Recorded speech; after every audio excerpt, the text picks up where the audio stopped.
நீ கதிர்கிட்ட பேசுனியா நிதி? போய் ஒரு வாரம் ஆச்சே. எப்போ வருவானாம் என தாய் மனதுடன் வினவ, அவன் சென்றதிலிருந்து அவன் நினைப்பே இல்லாமல் இருந்தவளுக்கு இன்று சுசிலா திடீரென்று இப்படி வினவவும், கூப்பிட்டேம்மா, ஆனால் எப்ப வர முடியும் என்று சொல்லவில்லை.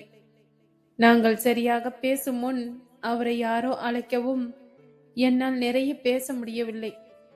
போகும்போதே 10 நாள் ஆகும் என்றுதான் சொன்னார் என தடுமாற்றத்துடன் பேச ஆரம்பித்தவள் சட்டென்று யோசித்த பொய்யை உண்மை போலவே மொழிந்தாள். அவனுக்கு வேலை வந்து விட்டால் இப்படித்தான். என்ன செய்ய? சரி, இன்று மீண்டும் அழைத்து பேசு, சரியா?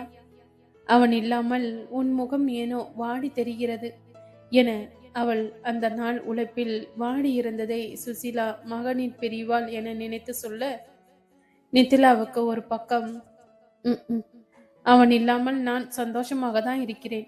ஆனால் தங்கள் மீது இப்படி நம்பிக்கை வைத்திருக்கும் இவரின் எண்ணம் பொய் என்பது தெரிய வந்தால் இத்தாயுள்ளம் தாங்கிக் கொள்ள முடியுமா என தன் யோசனையில் இருந்தவள், நான் அழைத்து பேசுறம்மா, நீங்க தூங்குங்க என அவருக்கு போர்வையை போத்திவிட்டு அரை விளக்கை அணைத்துவிட்டு அவள் அறைக்கு வந்து சேர்ந்தாள். வந்தவளுக்கு சுசிலா சொன்னதே நினைவில் இருக்க, சரி, அவருக்காக ஒரு முறை அழைத்து பார்ப்போம் என நினைத்து அவள் போனை எடுக்க அவன் என்னை டயல் செய்தவள், கால் பட்டனை அழுத்தவா வேண்டாமா என மனதில் நடத்திய பட்டிமன்றத்தில் முடிவில் அவனுக்கு அழைத்து விட்டாள். அவனுக்கு அழைப்பதும் என்பதில் குறியாக இருந்தவள் இரவு 10 மணியை தாண்டியதை கவனிக்காமல் அந்த பக்கம் அவன் எடுக்க காத்திருந்தாள்.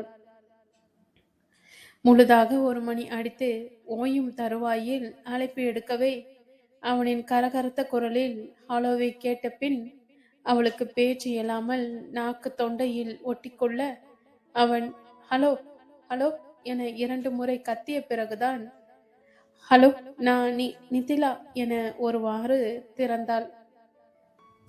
நீயா? 2 நாள் தொடர்ந்து ஷூட்டிங் முடிச்சு இப்பதான் கொஞ்சம் பிரேக் கிடைச்சு கண்ணை மூடுனேன். அதுக்குள்ள சரி சொல்லு, என்ன விஷயம் என சலித்து கொண்டவனின் இப்படியான பதிலில் திகைத்தாள் நிதிலா. எடுத்தவுடன் அவன் கண்ணே மணியே என்று கொஞ்சுவான் என அவள் எதிர்பார்க்கவில்லை. என்றாலும் 1 வாரத்திற்கு பின், அதுவும் புதிதாக திருமணம் முடிந்த மனைவியை ஒரு அளவிற்காவது எதிர்பார்த்திருப்பான். தன் குரலில் ஏதேனும் ஆசையுடன் பேசுவான் என அவள் நினைக்க, அவனோ இப்படி பேசவும் நித்திலா உணர்வுகளை விவரிக்க முடியாமல் இருந்தாள்.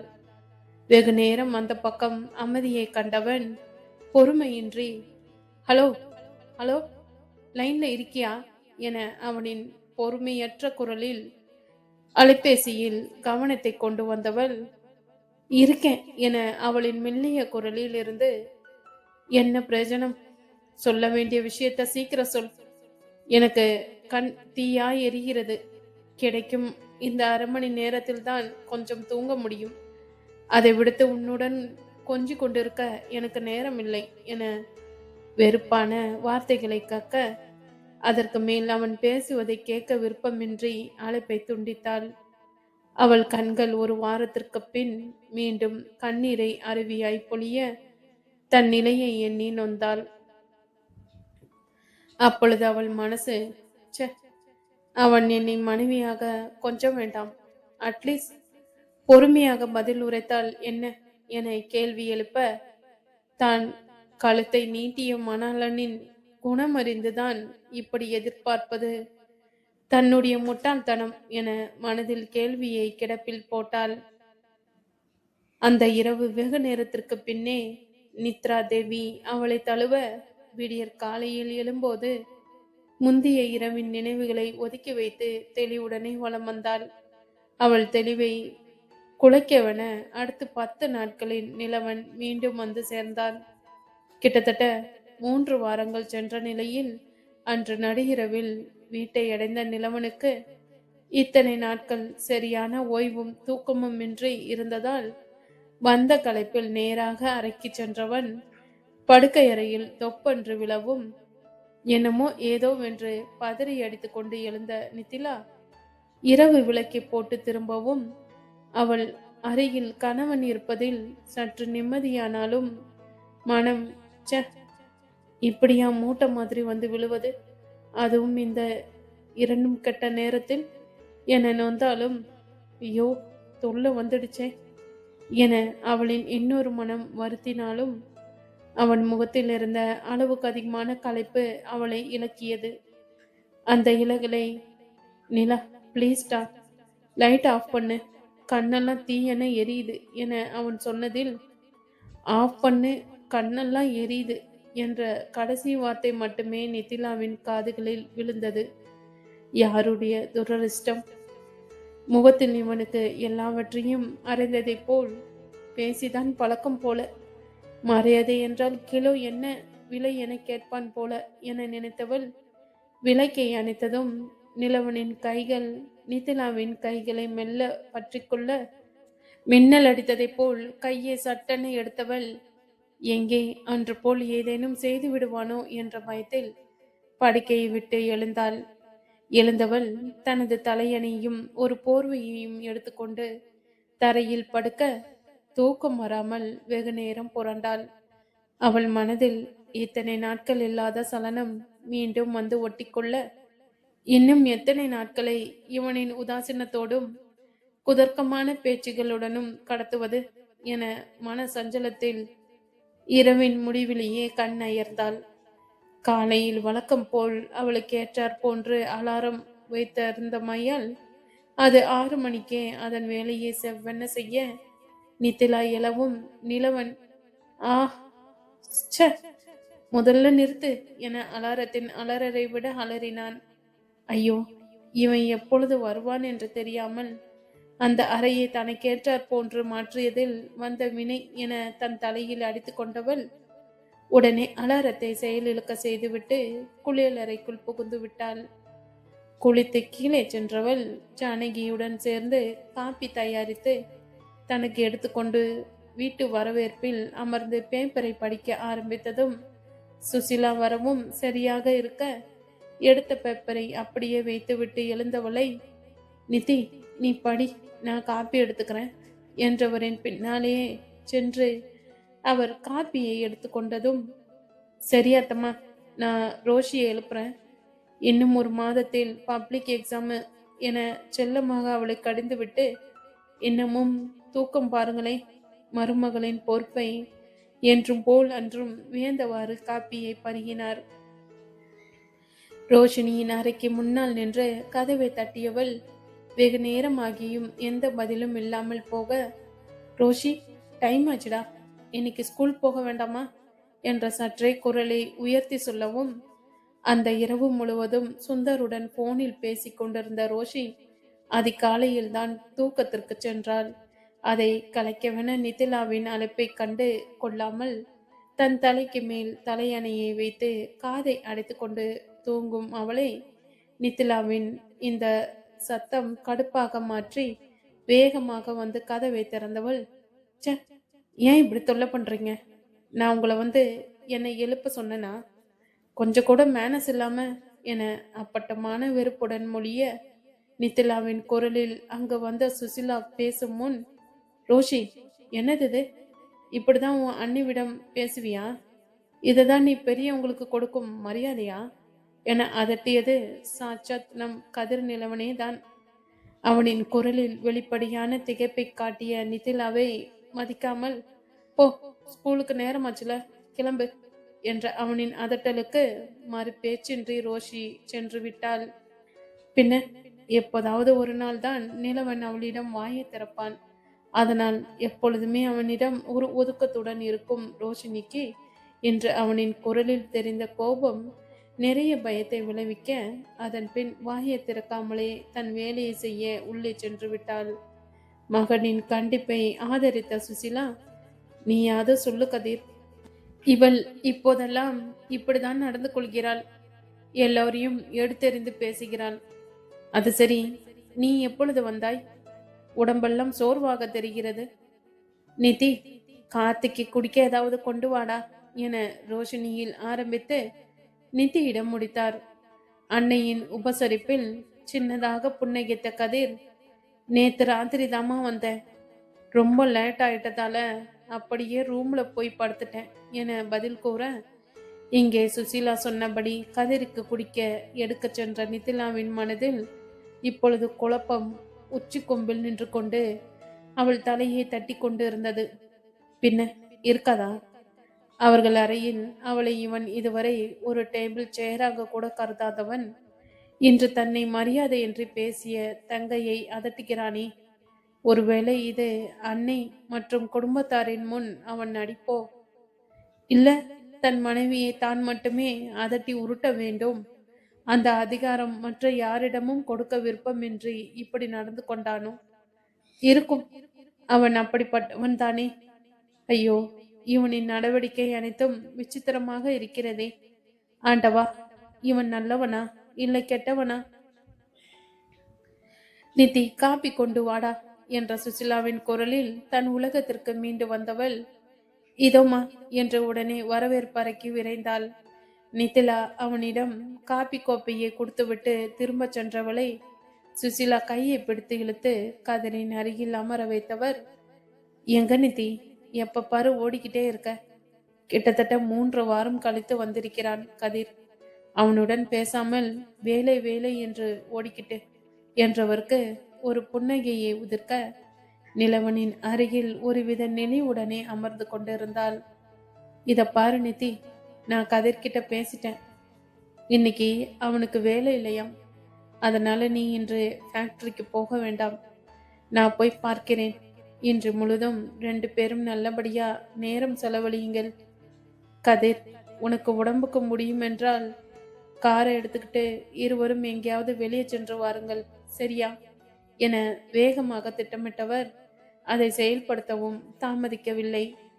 ஜானகி, எல்லோருக்கும் சீக்கிரம் டிஃபன் ரெடி பண்ணு என குரல் எழுப்ப அத்தனை நேரம் இவரின் அவசரத்தை பார்த்து கொண்டிருந்த நிதிலா, அத்தம்மா ஒரு நிமிஷம் இருங்க, ஏன் இவ்வளவு பரபரப்பு, கொஞ்சம் பொறுமையா இருங்க என்றவள் கணவனை ஓரக்கண்ணால் பார்த்தவாறு, அவர் அவர் இன்னைக்குதான் வேலை முடிச்சு வந்திருக்கார். சரியான தூக்கம் இருந்திருக்காது. நல்லா தூங்கி ரெஸ்ட் எடுக்கட்டும். நாங்க இன்னொரு நாள் வெளியே போகிறோம் என அவனுடன் இருக்கும் தனிமையை தவிர்க்க அவள் சொல்ல, சுசிலா, அடப்போ நிதி, இவன் இப்படி லீவ் எடுத்து வீட்டில் இருப்பதே மிக மிக அபூர்வம்.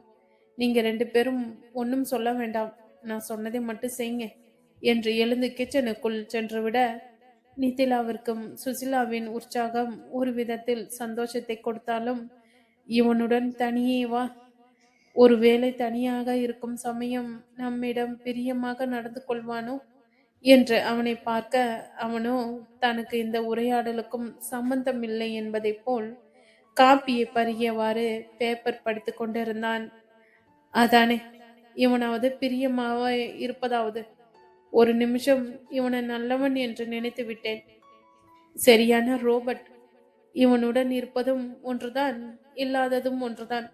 உணர்ச்சிகளற்ற ரோபர்ட் என்று அதுவரை மனதில் புலம்பியவள் கடைசி வார்த்தைகளை வெளியே முணுமுணுத்து விட்டாள். சொல்லியதும் தான் செய்த தவறு உரைக்க நாக்கை கடித்து கொண்டு அவன் கவனித்தானா என்று பார்க்க, அவனோ ஸ்போர்ட்ஸ் நியூஸில் மூழ்கி போயிருந்தான். அப்பாடி, முசுடு கேட்கல என நிம்மதி பெருமூச்சு வெளியிட்டு அங்கிருந்து நகர்ந்தாள். அவள் நகர்ந்ததும் பேப்பரில் இருந்து தலை உயர்த்தி அவள் பின்னழகை ரசித்துவிட்டு குனிந்தான் கதிர்நிலவன். ரோஷினி கிளம்பி பள்ளிக்கு சென்றவுடன் சுசிலா சொன்னது போலவே அனைத்தும் செய்துவிட்டு ஃபேக்டரிக்கு கிளம்பி சென்றார்.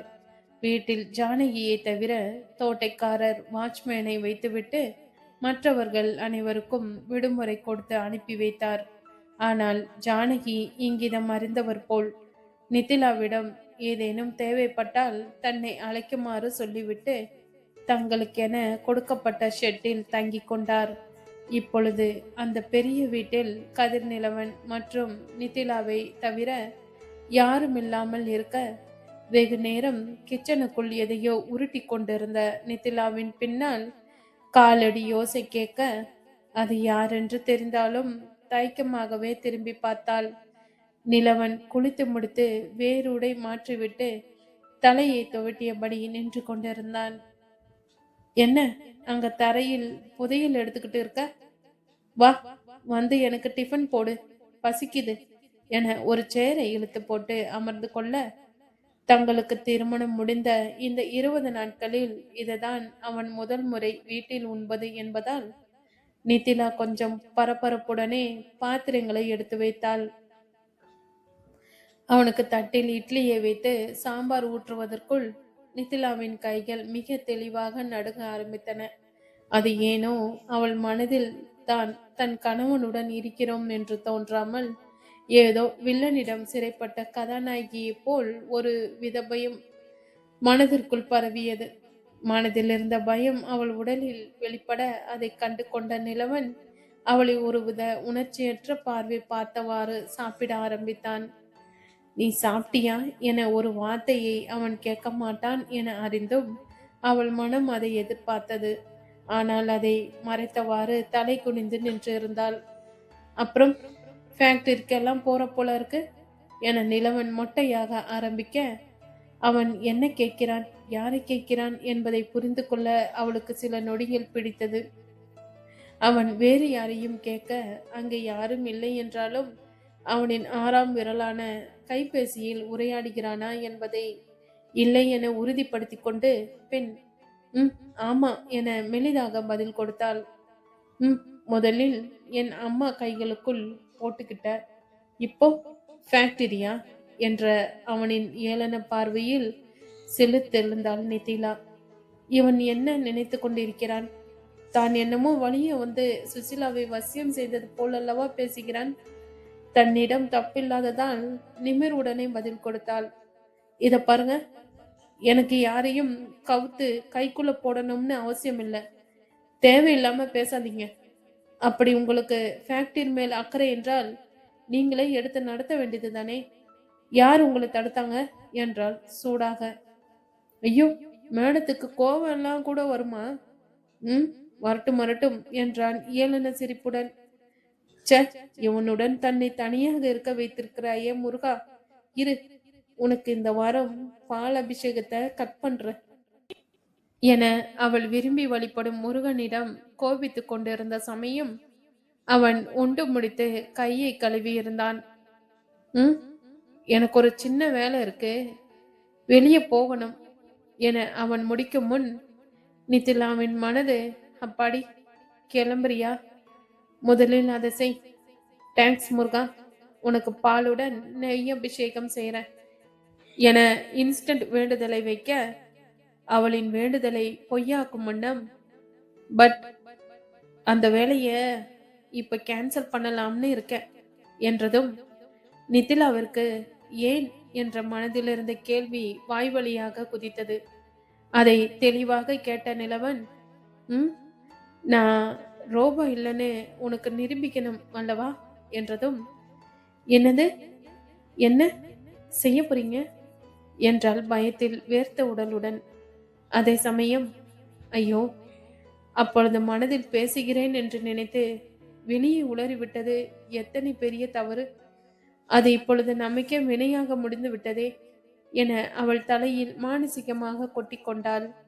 அவள் கேள்வியில், எனக்கு அப்போ நீ சொல்லும் வரைக்கும் ஏதும் தோன்றவில்லை. நீ சொன்னதும் தான் புரிந்தது.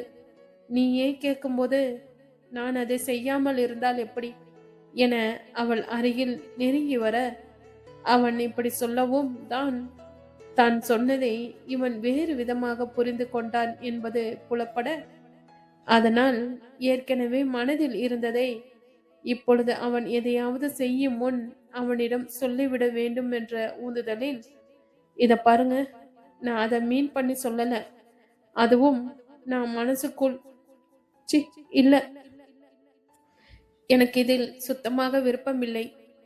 நீங்கள் என் அனுமதியின்றி தொடக்கூடாது என்றால் ஒரு முடிவுடன். எனது, உன்னோட அனுமதியா?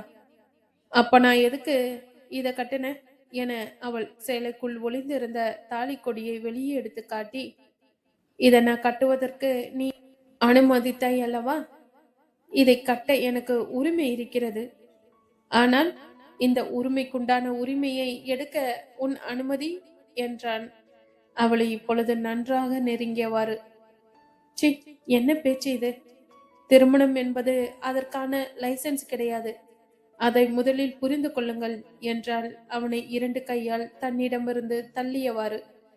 தள்ளி அவள் கையை பற்றி கொண்டவன் அவள் முகத்தை தன் முன் திருப்பி, அப்போ வேற எதுக்கு என்றான், கண்களில் ஏதோ ஒருவித போதையுடன்.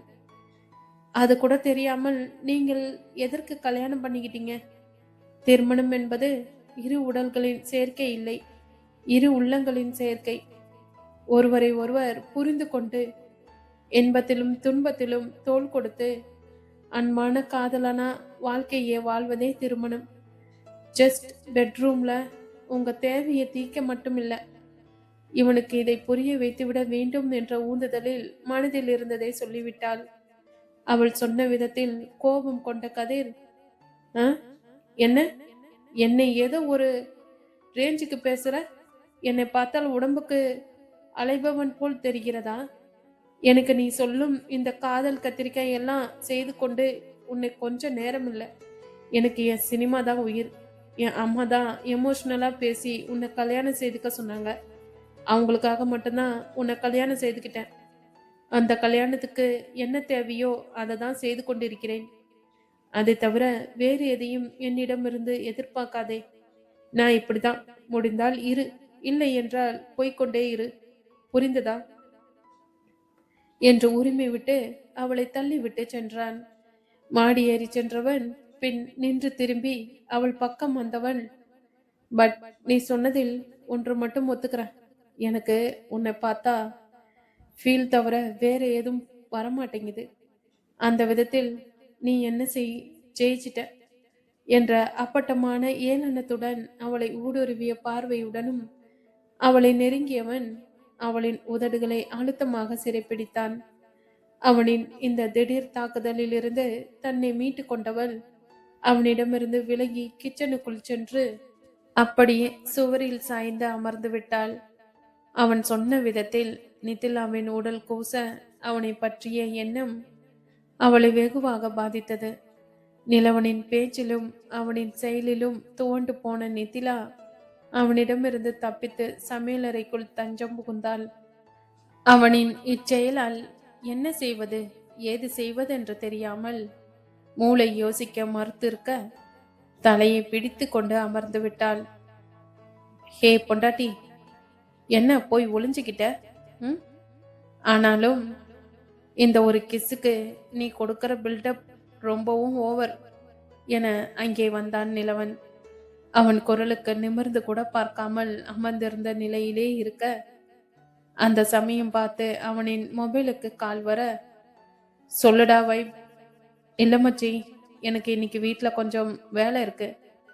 என் வைஃப் நான் அவளோட டைம் ஸ்பெண்ட் பண்றது இல்லைன்னு ரொம்பவும் ஃபீல் பண்றா. ஸோ இந்த நாள் என்னோட வைஃபுக்கு தான் என்று கூறிவிட்டு கீழே குனிந்து நித்தியின் கூந்தலை வருட, தேங்க்ஸ்டா மச்சா, இன்னைக்கு நான் ரொம்ப நல்லா என்ஜாய் பண்ண தான் போறேன், பாய் என போனை அணைத்தவன் நித்திலாவின் தலையை நிமிர்த்த அவள் அவன் கையை வெறுப்புடன் தட்டிவிட்டாள்.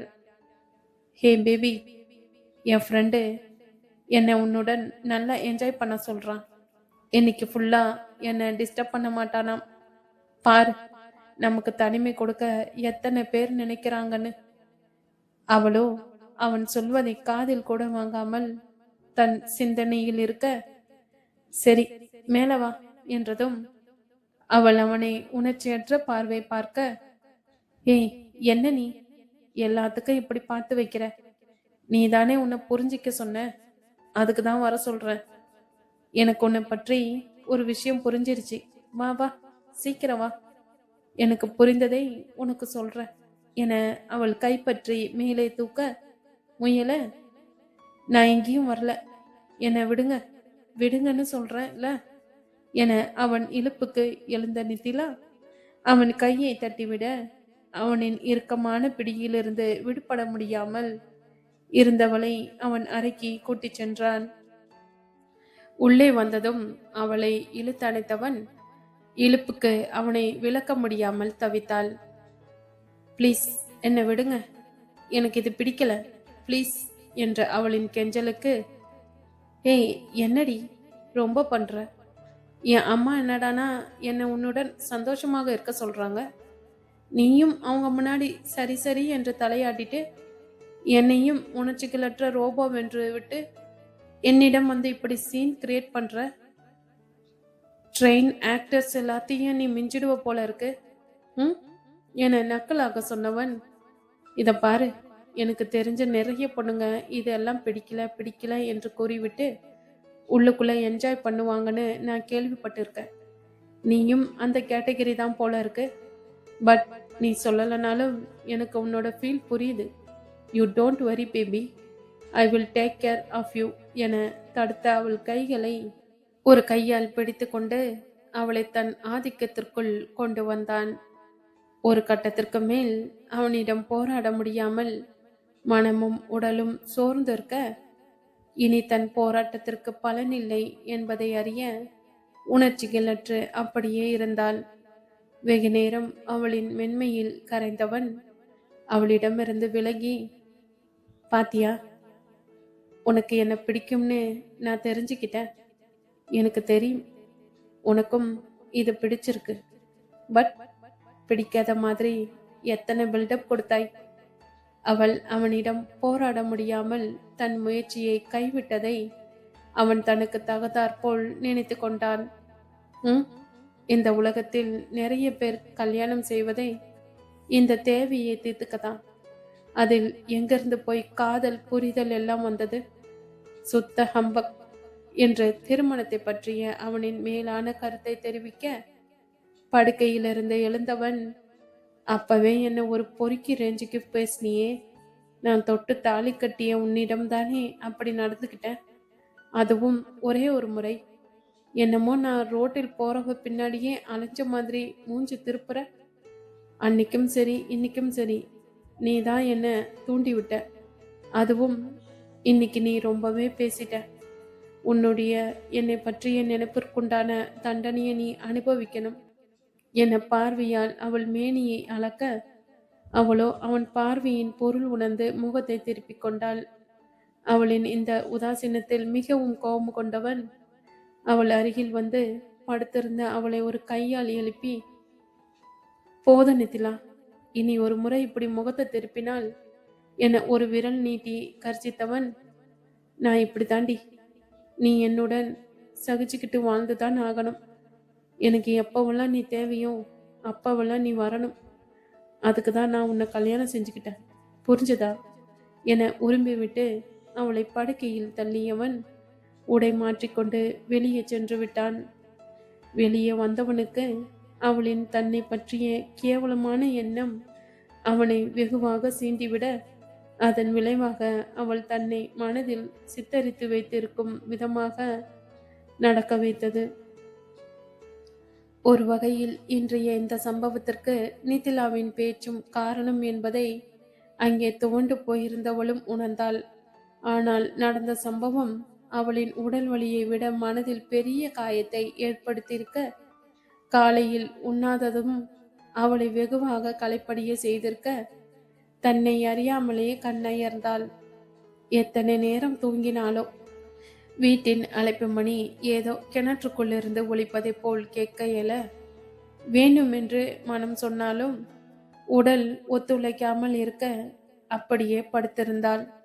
மீண்டும் மீண்டும் அழைப்பு மணி ஒலிக்க மிகவும் சிரமப்பட்டு கண்ணை திறந்தவளுக்கு நடந்த சம்பவம் மீண்டும் நினைவலையில் இயல, நடந்த அத்தருணங்களை தன் நினைவில் கூட கொண்டு வர விரும்பாமல் தன்னை சரி செய்து கொண்டு கீழே இறங்கி வந்து கதவை திறந்தாள். எதிரில் சுசிலாவும் ஜானகியும் தவிப்புடன் நின்று கொண்டிருக்க, அவளை பார்த்தவுடன், நித்திமா, என்னாச்சி? ஏன் ஒரு மாதிரி இருக்க? என்னடா ஆச்சி? கதிர் எங்கே என சோர்ந்திருந்த நித்திலாவின் முகத்தை கையில் தாங்கியவாறு சுசிலா கவலையுடன் கேட்க, எனக்கு ஒண்ணுமில்லாதம்மா, ரொம்பவும் அசதியா இருந்தது, அதான் நல்லா தூங்கிட்டேன். நீங்க என்ன சீக்கிரம் வந்துட்டீங்க, ஃபேக்டரி வேலை முடிஞ்சதா என முதலில் தடுமாற்றத்துடன் ஆரம்பித்து பின்னை தன்னை சுதாரித்து கொண்டு பேசினாள். அது சரி, மணி என்ன தெரியுமா? சாயந்தரம் 5 மணி. அது கூட தெரியாம நல்லா தூங்கியிருக்க. ம் என சிரிப்புடன் கேட்க, அவரின் சிரிப்பில் தன் கவலை மறந்து, ஐயோ, மணி 5ஆ? நான் கவனிக்கவே இல்லம்மா. சரி வாங்க, நான் ரெஃப்ரெஷ் பண்ணிட்டு டிஃபன் செய்கிறேன் என அவள் திரும்ப, நீ போய் முகம் கழுவிட்டு மெதுவா வா, நான் செய்கிறேன் என ஜானகி உள்ளே சென்று விட, நித்திலாவின் முகத்தில் தெரிந்த களைப்பை சுசிலா அவளின் சந்தோஷ களைப்பு என நினைத்து கொண்டிருந்தார். அவர்களுக்கு ஒரு சின்ன சிரிப்பை உதிர்த்துவிட்டு நித்திலா தன் அறைக்கு சென்று கதவை அடைத்தாள். அந்த அறையில் சிதறி இருந்த பொருட்கள் நடந்ததை மீண்டும் நினைவுபடுத்த எவ்வளவு முயன்றும் தன் கண்களில் வழிந்த கண்ணீரை அவளால் கட்டுப்படுத்த முடியவில்லை.